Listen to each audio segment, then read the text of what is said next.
Ovations, Dupac, and the Book of Mormon. My wife and I play a game with our toddler grandson, Jack. We point to our noses, say the word nose, nose, until he touches his own, and then all three of us break into enthusiastic applause, with Patricia and me screaming, "Yay, yay!" with total abandon. Jack likes the attention, we love teaching him, and everyone feels good. When we're done laughing, I say to him, "Just so you know, the bar for crazed praise gets higher as you get older." He laughs at that too, not because he understands what I'm saying, but rather because I'm making a comical face as I proclaim this prognostication.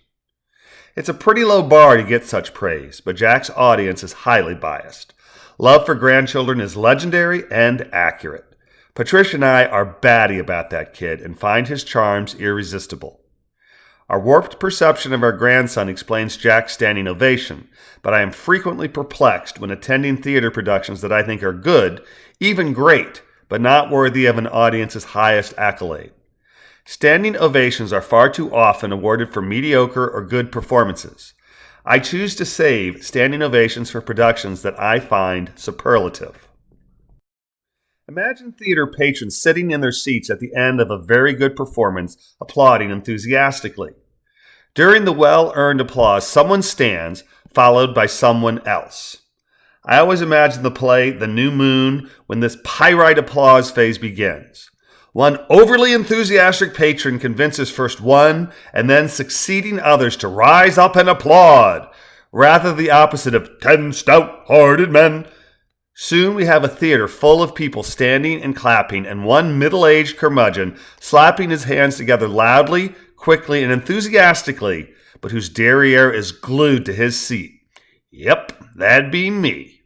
My wife will either stand or sit at this point as she sees fit.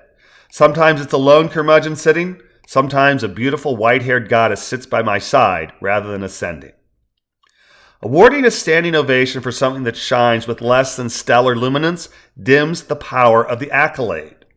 Saturday, August 11th, I attended the Book of Mormon at North Carolina's Durham Performing Arts Center, and as the show drew to an end, I was poised to rise from my seat and applaud under the heavens. Yeah, I liked it that much. I wasn't sure if I would.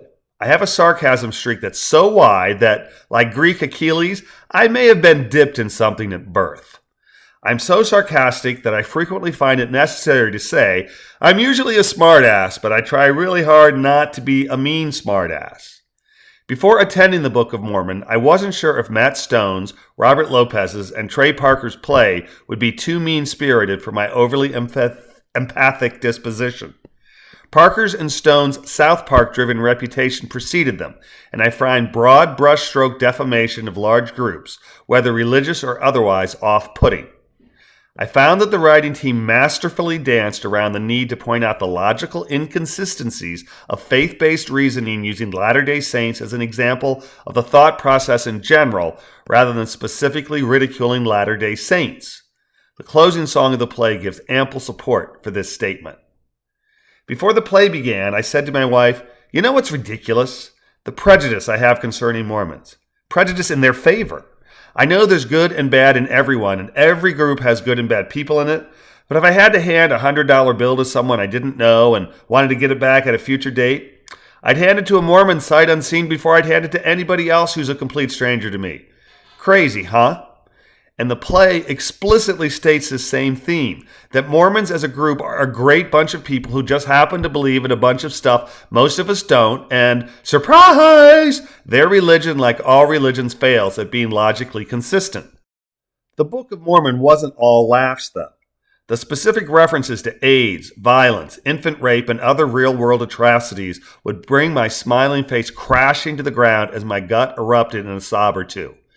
This show packs a punch for those who are listening. As the Book of Mormon wrapped up, I applauded and cheered, just as I'd done a dozen times during the show. The difference was that as the show concluded, I leapt to my feet as I did so. The Book of Mormon earned my standing ovation, and I was happy to award the cast their well-earned highest theater audience accolade.